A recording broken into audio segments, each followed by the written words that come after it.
Brian Sozzi's take of the day. He had a chance to talk to billionaire investor Bill Ackman about a charity endeavor, but knowing Soz, he snuck in some market questions as well. Soz?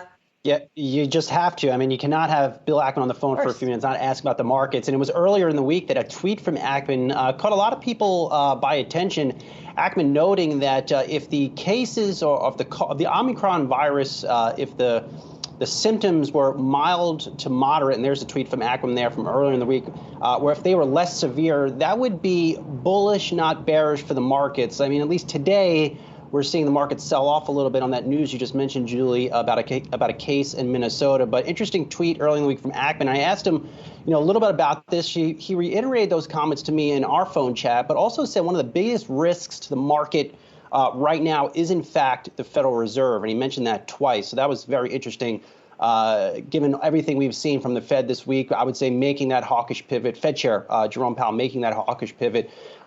Interesting takeaway from Ackman there as well. But by and large, it's correct. New charity auction from Bill Ackman on the site right now on Charity Buzz that will support the David Lynch Foundation. It's a good cause. The foundation is all about transcendental meditation, big on Wall Street, which supports veterans for post-traumatic stress disorder.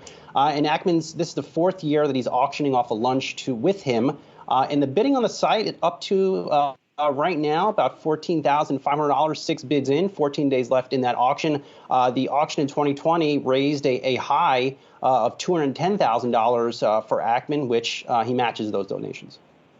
Yeah, just a quick comment here. I mean, what's been pretty remarkable is just kind of Ackman's pivot over to SPACs. I mean, well, it's not necessarily a pivot, I guess, for a hedge fund manager to go into these types of businesses here. But I think that through the renaissance of these SPAC products, he's really kind of emerged as one of those on the forefront with the Pershing Square Tontine. I almost said Totino's Pizza Roll. Tontine Holdings, I think it is. But of course, he's really made a name for himself with the scale of these SPACs. And as we've seen, we had 2 SPAC merger deals on our show over the last 2 hours, still very much in vogue. And I think that Bill Ackman has really positioned himself at the front of that.